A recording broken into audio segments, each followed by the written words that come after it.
We really appreciate the opportunity to let us at Greenway Consulting consult you on how to drive sustainable growth in the American market. We are so excited to present our recommendations to you. I am so proud to introduce our team here at Greenway Consulting Group. My name is Aviva, and I will be your regulatory and public policy consultant. Ciari will be your sustainability consultant. Josh will be your financial transformation consultant. And Tay will be your business conduct and ethics consultant today. Now let's talk a little bit about BYD. To put it lightly, you guys are doing phenomenally well. So, BYD is the world's largest manufacturer of electric vehicles when including hybrid vehicles. You guys are increasing at 2.5 times the rate of your closest competitor, Tesla, and hit almost 2 million in global sales in 2022. That was a 184% increase from 2021. While BYD is a Chinese multinational company, today we will be focusing on their US operations primarily. So in the US, BYD operates primarily on a B2G, which is a business to government basis. Because they have not had any plans to launch any passenger vehicles in the US so far, their primary focus is electric buses and trucks. They started their journey in Lancaster, California about a decade ago, and have since produced over 1,500 buses from their manufacturing plant. Their largest client is the state of California, where BYD's buses constitute about 2/3 of the state's total e-bus fleet. And finally, in 2020, BYD ranked #1 US e-bus manufacturer by market share. That is no easy feat, but with all of this, there do come some areas of improvement. So here are some issues facing BYD today. First, there is a lack of brand recognition in the US. A lot of consumers are not aware of the BYD brand as of yet. Second, US-China relations are, let's just say, a little tense at the moment, and trust and credibility between Chinese companies and the US government is at an all-time low, and it so happens that the government is BYD's primary consumer. Sustainability-wise, although BYD aims to be a zero-waste company, it's not just there yet in the US. And finally, we as outside consultants could not find an updated ESG report for BYD in 2022. This could signal a lack of transparency to the public. So now we understand that when solving these issues and making business decisions, BYD leads with a strong ethical compass in mind. It was your own president and chairman, Mr. Chuang Fu, that said, BYD strives to continually make contributions to the protection of mankind's common home and the realization of sustainable development. This is a high bar, but BYD has a reputation as a company that cares about the planet and its people. And so we at Greenway created a strategy using the Golden Circle framework, which puts your purpose at the center of all decision making. So after a lot of analysis, we decided that your purpose and values most closely align with the UN Sustainable Goal number 12, responsible consumption and production. Having this goal at the center of decision making helps us align all of our decisions towards one common goal, and also will help ensure legal compliance and financial viability as well. This is our purpose, it's our why. Now, how do we go about doing this? Well, we're doing this through implementing a closed-loop supply chain and sustainable growth strategies. And that will be the focus of our presentation today. And finally, what are we doing? Well, we're building world-class electric vehicles, and you guys are already doing a phenomenal job there. So how do we go about implementing this closed-loop supply chain? Well, we have come up with a 3E program. First, extracting responsibly, which focuses on BYD's lithium extraction endeavors in Chile. And then expanding sustainably, which talks about how BYD can meet US's growing demand for e-buses. And finally, to close the loop, embracing recycling, where we will implement a direct recycling plan into BYD's manufacturing processes. I will now call over my colleague Tay to talk about the first one, extracting responsibly. Thank you, Viva. The first step in our supply chain in producing and consuming sustainably is through extracting responsibly. Due to the current growth in demand in lithium, Chile is currently experiencing an exploitation of basic human rights, such as exploitation of mining workers, exhaustion of water resources, as well as contamination of fresh water. And you might be wondering, why does this change need to be made? And our proposal consists of two different parts. First, we propose BYD to join the International Lithium Association, also known as ILEA. And ILEA, this association, is a global association to gather all the key players in the lithium industry. And the association has three specific rules, and I would like to take the time to discuss them in detail. First, ILEA serves to be the voice of lithium industry.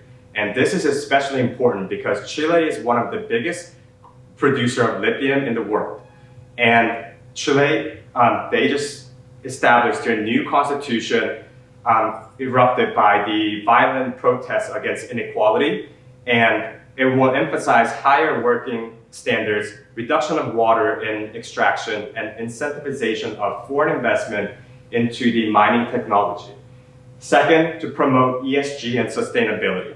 As a BYD serving as the market leader in lithium battery industry, they can mandate and implement a higher working standard as well as sustainable extraction methods for all of their lithium suppliers. Finally, ILEA serves to be the global authority of lithium on all of their knowledge, and it will incentivize environmentally friendlier innovation as well as fostering stronger global business relationships. And we understand BYD needs to find a partner with an established lithium mining company to reach its full potential, as well as strengthening their position in the lithium industry. And we utilize the build, borrow, buy framework, which is commonly used in companies to determine how they can expand into a foreign market, based on the characteristic of the resource. In the case of BYD, the resource gap is lithium, which has a medium relevancy as well as high tradability. And this approach has three specific benefits. First, this partnership can lower the risk into expanding into Chile. Second, it can utilize the existing infrastructure as well as the government relations. Third, it can acquire sustainable technology and as well as their expertise. And it's essential for BYD to find a partner who shares the same commitment on environmental sustainability. And you might ask, who did we choose and why? In 2022, SQM, which is the Chilean biggest mining company, has proposed a Solar Futuro project, which strives to reduce the brine extraction by 50% by 2030. And it will require $1.5 billion of upfront initial investment to build a new plant. And the new plant will incorporate four specific technological advances. First, advanced evaporation technology and seawater reduction. It will generate additional streams of fresh water, water with high salt content, as well as concentrated lithium and brine. And ultimately, these additional streams will feed into direct lithium extraction, which is the DLE technology. And legally speaking, direct lithium extraction is supported by the Chilean government, as well as it meets the sustainable goals emphasized by the new Chilean constitution. The technology allows recycle of 94% of fresh water in the process, as well as re-injecting the brine back to the ground, all while eliminating all the contamination from industrial, chemical, and extraction byproducts. And finally, the new plant will be able to increase the productivity yield of 5%, which equates to 1.5 million tons of lithium annually. Therefore, we propose BYD to invest $375 million into the construction of the new plant, which is the 25% of the upfront cost, which will give the right to utilize the 25% capacity of the new plant. And according to the current report, Chilean mining operations are consuming 65% of total available water source, and it is forcing the local farmers and indigenous communities to compete over water source. And if you follow this current trend, these mining companies are expected to utilize 100% of water source by 2024.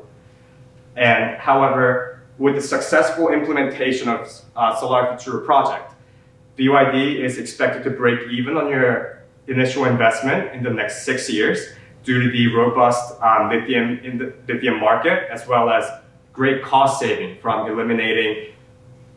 reducing a lot of water usage in the process.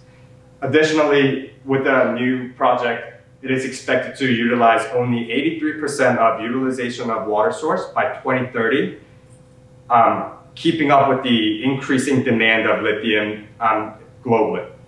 Finally, it is expected to extract additional 1.5 million tons of lithium, all while saving around 380 million liters of water, which will provide enough water for the community to consume as well as cultivate the agriculture. And now I'll pass it on to CR. Well, thank you, Tay. So now let's talk about the second step, which is expanding sustainably. Do you know that 7 million, air pollution contributes to 7 million of premature death in a year? So BYD, with their capacity, will be able to actually mitigate this issue. So we propose this solution, but first, before we continue, let's talk about the business composition of this recommendation. So our team has conducted market analysis to understand the demand and competition landscape of electric buses in the US. As my colleague has mentioned, we focus on electric buses because BYD doesn't have any plan to launch passenger EV anytime soon. So it's a little bit overview of their current manufacturing plant. Located in Lancaster, California, they cover 550,000 square feet with production capacity up to 1,500 electric buses a year. In addition to that, they have been using the renewable energy sources, including solar and wind power, also has received numerous awards and recognitions for its contribution to sustainable transportation and clean energy. With this being said, that BYD actually has done an excellent job, and it can meet the demand for eco-friendly alternatives. This is great because it's also supported by the strict government regulation and high awareness also from society, which is the public acceptance. But BYD has to do more in order to meet this demand, in order to meet this opportunity, because there are 4 other major players in the market occupying 80% of market share. Yesterday we saw Gillick, we haven't seen BYD. We're sure there will be more, but this is a great opportunity for BYD. And speaking about opportunity, here is the size of the electric bus market demand in the US. So on the blue color, you can see the prediction of the whole bus demand in the US, and the green side is for the BYD. So with the compound accumulated growth rate 50% a year, BYD is actually expected to have 22K bus by 2013. That is around 47% of the whole bus demand in the US. However, as the competitors increase, the market share also will be dropped. So therefore, we want to be a little bit more conservative with this. But even though BYD will still have a lot of chance to actually increase their market share with this demand. So here our proportion, right? With that size, we propose BYD to expand their manufacturing plant by its current size, 550,000 square feet, to double their production up to 3,000 unit bus per year. This expansion will cost BYD up to $250 million, and BYD can expect for return of investment in 5 years. But let's also look at the scenario when we don't have expansion. Without expansion, BYD will stay at their current production rate at 1,500 units per year, and stand a loss for opportunity of 1.2 billion, assuming that the gross margin for one bus is 20%. This is the part that I think everyone has been waiting for. So the legal implication, the current legislation supports the national demand, and BYD has done well in actually doing that to support that.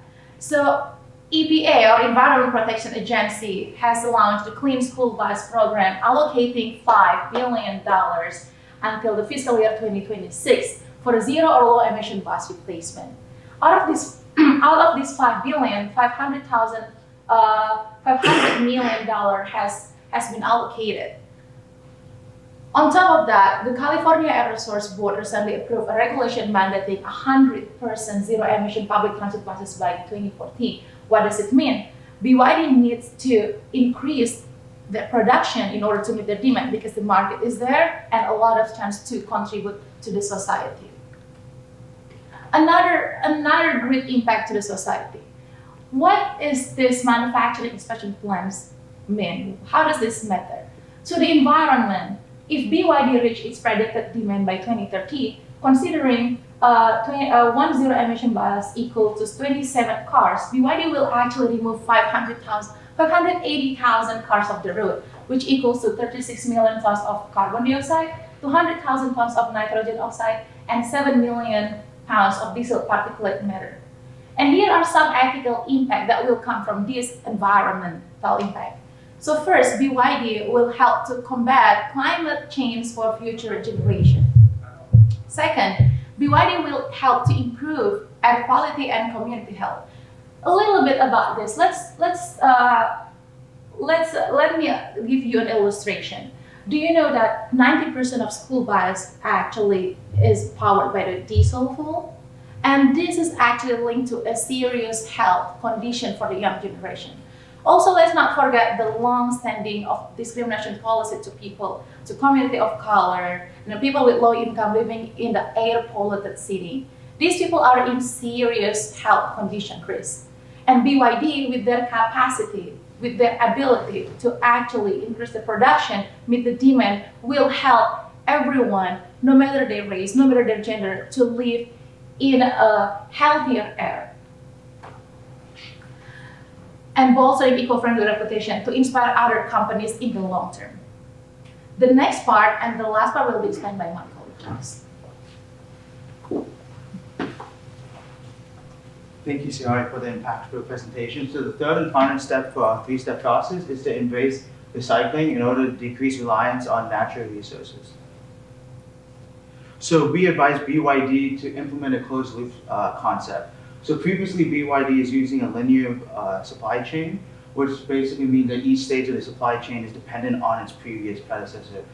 Because of that, it causes a lot of inefficiencies within the space, but also a lot of wasted materials to be disregarded, most of which gets into the environment and can cause massive impact to societies and nature itself. But having BYD implement a closed loop supply system, it allows products that should have been thrown away to be reincorporated reincorporated back into the process, and that will save a lot of money for BYD, but also reduce the waste and impact. And additionally, it will increase brand equity for BYD. So the biggest aspect when it comes to recycling is being able to take the lithium battery and recycle it in an efficient manner. So we have a first-step approach to recycle the lithium. So the first step is to remove the electronics and to see if it can be reused in other vehicles. Step 2 is to take the lithium, freeze it, and then extract it so that it's in its bare state. Step 3 is to extract other valuable metals within the process, such as aluminum, copper, cobalt, and nickel, and being able to implement them in future batteries and other aspects of creating a car. And step 4 is to take the propylene glycol, which is a very toxic element, and being able to recycle it locally rather than being injected into the environment. So as you can see, BYD is very adamant about embracing recycling, as a quote from the website. And some of the ethical implications of recycling is that BYD in the United States currently only recycles 5% of the batteries in the American market, which means that the other 95% of batteries are being dispersed in landfills. And knowing about lithium, it can leach toxic elements, which can not only impact the environment, but also impact future generations.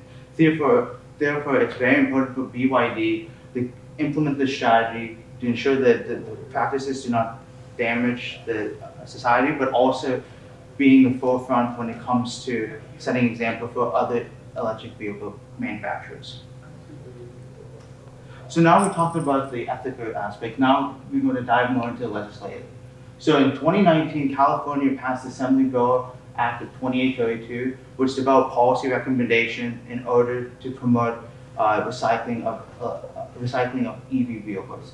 But fast forward to 2022, 67 of California's legislation believes that EV manufacturers should be held responsible for the car battery recycling so that it doesn't have the environmental impact. And currently today, BYD should make the initiative to implement these changes because going forward, we see that California will pass more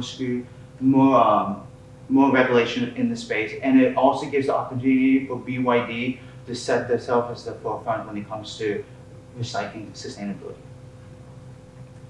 So now we talk about the ethical and legal aspect of this. What about the financial aspect? Because we need to determine the viability of this plan.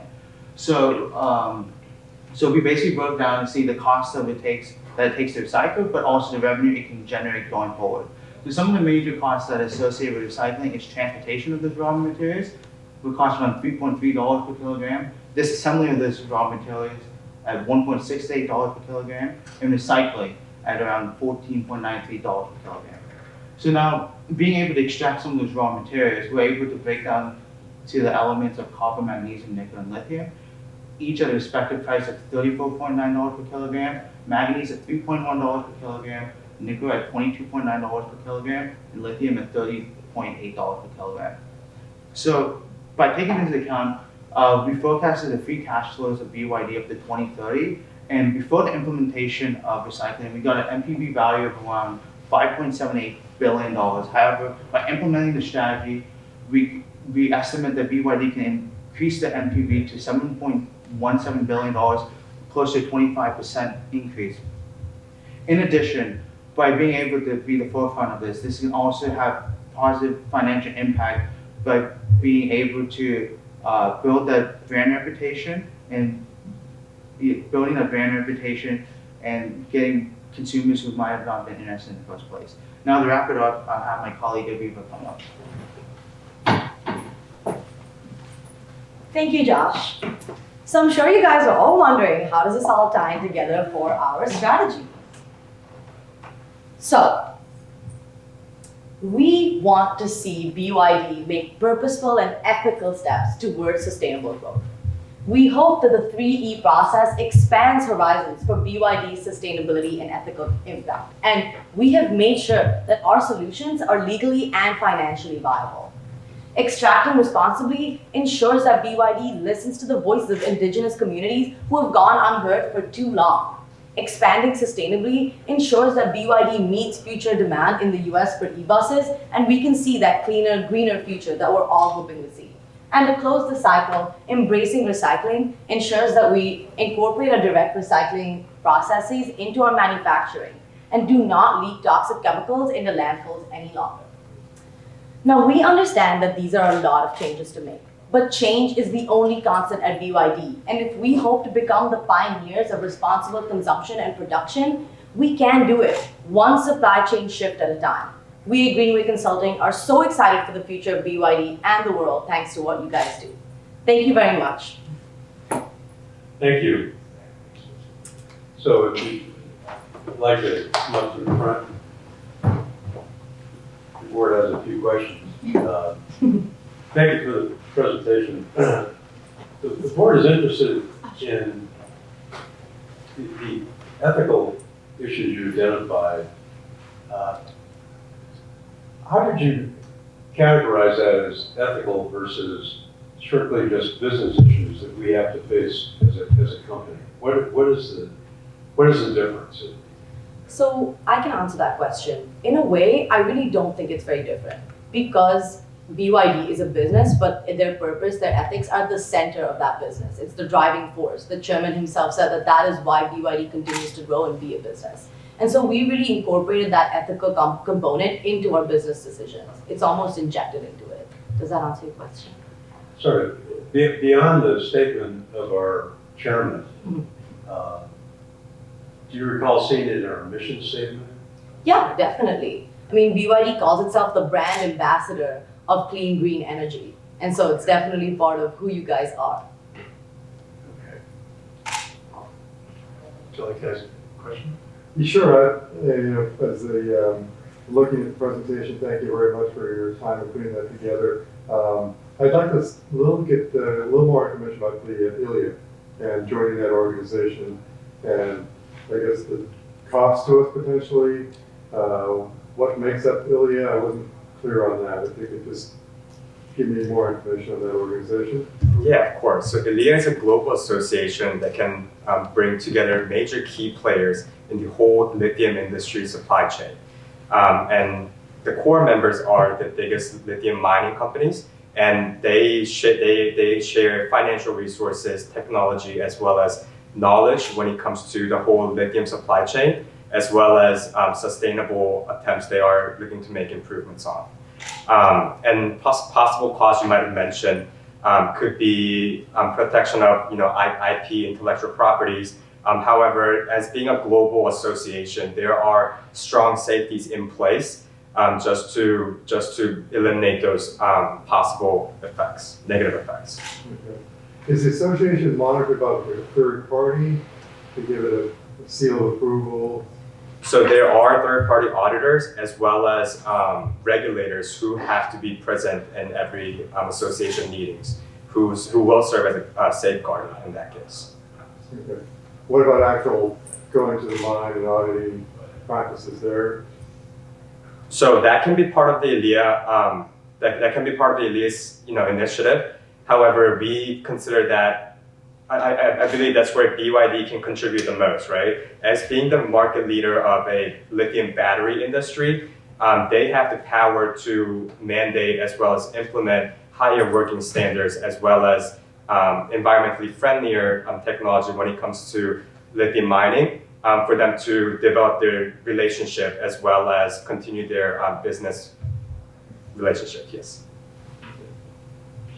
What is the total investment you're asking us to make? So it is $375 million, which is 25% of $1.5 billion that will be required to construct a new extraction plant in Chile. Yeah, and over what period of time is that investment? So we did a direct comparison with Tesla's Gigafactory in Nevada. So it took them around 2 years to complete the manufacture of the factory. So we considered 2 years for the manufacturing the time period, and with the yield improvement from the lithium output, we were able to calculate 6 years, including the construction period, as the break-even point. And from your work that you've done, where is the risk in success or not meeting that goal within that period of time? If we're going to look at that type of investment to get that kind of return, what are the risks that are built in there that we need to consider as we make this investment? There are definitely regulatory risks as BYD is going to expand their operations into Chile. And that's where we believe the suggestion of licensing agreement with the SQM, which is the biggest Chilean national mining company. And I believe that can be very beneficial as BYD will be able to utilize the existing infrastructure as well as the already existing relationships they have with the government as well. And when you talked about the competition that exists today, do you have any concerns that there will be others that will enter into the market in addition to what you identified over this period of time? Particularly, I'm thinking of Europe, some of the players in Europe.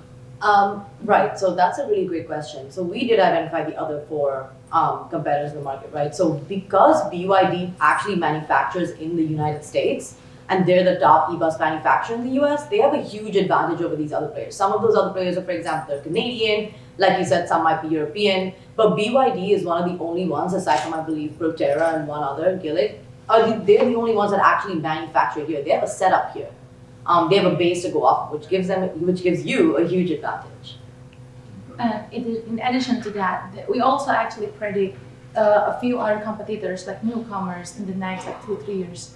But BYD has established a great relationship with the government, and because our segment is like business to government market, right? the business model of BYD. So BYD actually has a strong foot to actually be success in the market. As we sit here as a board looking to make this investment, which we're in, what is the biggest risk that you can tell us we need to consider?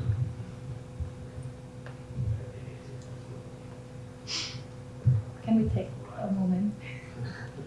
Well, I think the largest risk would definitely be the extracting responsibly aspect. I mean, it is in a foreign country. BYD did attempt to get a licensing agreement in Chile before, but because of all the political troubles in Chile, new constitution, etc., it didn't go through. That's definitely a risk, but you need a way to ensure that you're getting lithium for several years to come. There's no way around that because you're planning to increase production by a lot. And so even though this is risky, we truly believe that it's necessary. And it's a good risk to take for BYD's future.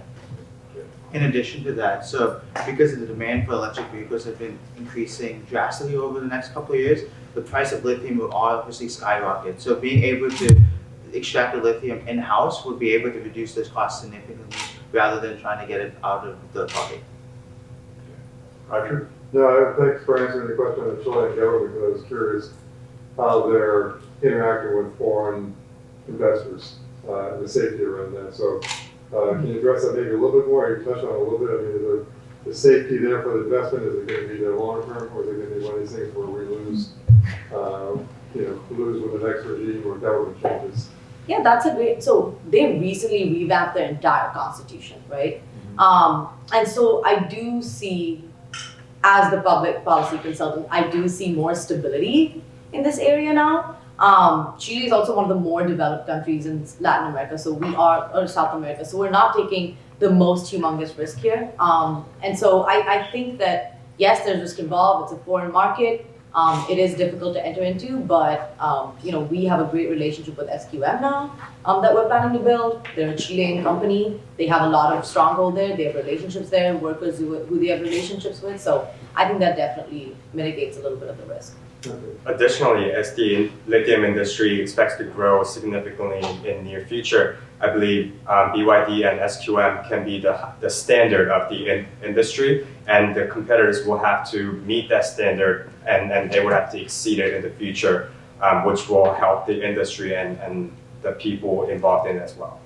Yeah, another follow-up question on the earlier slides. You talked about our position in the marketplace, and BYD, we're Chinese-owned, and the facing of the consumers, we're not a known brand or entity in the United States in particular. So how could you link all of this up into giving us more brand recognition, more environmental leadership position with consumers? Any thoughts on that? Yeah, so if I understand your question correctly, with this all our position, then how would BYD actually inspire our company and that build that brand market? And also get it in front of the consumer. How do we capitalize on this? Yeah, that is one of the main problem of BYD, right? Especially with the stigma of being Chinese company. But then because that's why BYD currently partner with the government. They partner with the government, which will build trust from the customer. Because the more buses they put in the market, in the road, people will see, oh, BYD, what is that? What is that? So people will start thinking, oh, okay, that is actually Chinese company, Chinese brand. And in the long term, even if BYD wants to actually bring their passenger EV, people already has that brand awareness about BYD. So yeah. I agree. And also when every student in every single county in the US is driving on is riding on a BYD school bus, and their parents go and drop them off and see, oh, we're dropping them off in a BYD school bus, this is something I can trust as getting my kid to school every day. I think that definitely places something, especially in the minds of the younger generations and the adults, that BYD is a brand they can trust. And it's not only in the West Coast, right? Like almost like 50 states, they have similar regulation, and BYD has not only has relationship with California, but also some other states. Yeah.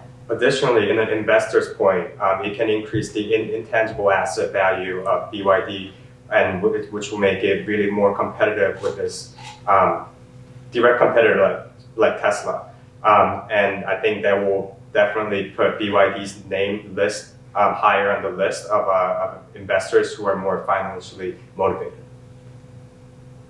We have significant investment over a period of time. Obviously, some upside, but a lot of variables within your partnerships, relationships, regulatory issues. What is the exit strategy if at a point we run into issues that begin to slow us down? Do we have an exit strategy? So I think this is best broken down in terms of like your exit strategy. So in terms of the licensing partnership, I think that I don't really see it being an issue in terms of like you needing to have an exit strategy. But if it does come to that, then BYD can pursue its own mines in Chile. It can have, so we talked about the build, borrow, buy model. It can always do the building part. So instead focus its efforts towards R&D. Right now we're trying to do instead of the buying part, can buy its own mines in Chile, get its own license and do it by itself. And start up if you're not comfortable with pursuing a strategic alliance. There are other alternatives there. We just chose this alternative based on a business framework that we thought suited the situation best, right? In terms of expanding, of course, BYD can always choose to not expand by 3,000 units a year, right? If you think that's way too much of a risk and that we need something a little smaller than that, well, you're already expanding currently in Lancaster, So there's no issue there. Just we can expand by how many ever units you're comfortable with. And finally, with the direct recycling plan, you already recycle all of your batteries in China, 100% of them. I don't see how that mission shouldn't also apply to your US operations. There should be some type of consistency. And so I believe that will happen eventually anyways. I think that's an eventuality. Great. I think we're short on time. Roger, anything else? Or you? No, I'm good. Well, thank you very much. That was an excellent presentation. We can get on our roles now as board members and give you some feedback. Your presentation was well organized. You started off indicating what your purpose is with the board. Each of you presented your section and were very confident in what you were presenting. It flowed, for the most part, very well. There's a lot of information in a short period of time, and that's always a challenge when you're dealing with a board.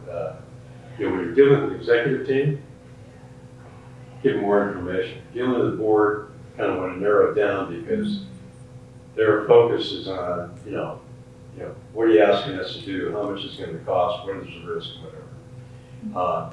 But a great presentation overall. The only suggestion I would make is include some identification of risk. What is the downside? Because particularly with the board, those are questions that will start firing right away. This all looks good. Okay, tell me what the downside is. What do I have to worry about as a fiduciary? Do I have to look at that? But really well done. Really well done. Roger? Yeah, I would echo what you just said. Great job. You're all very prepared, very at ease on the presentation. So it took a lot of time to prepare, get your notes together. Didn't see any, indecisiveness. So really good job. Again, on the presentations and slides, some of them are really, really busy. And to your point, most of the slides that you're making should be short and brief. I would probably just said, could you put something in there that was like big and bold, something that would really catch the board off guard and say, hey, this is where we want you to go, and something kind of gets their attention. That's always a positive thing. I thought the slide 25 wrap things up. That was the kind of slide you probably should have more of because it's kind of neat and clean. Here's how much it costs. Here's what the gain is. And that was a really good one. So I like that. And it was good stuff. Great job. We wish you the very best as you continue the competition. You're through the longest part, so you're on the downhill slope going forward. We wish you well tomorrow with the 90-minute and 90-minute.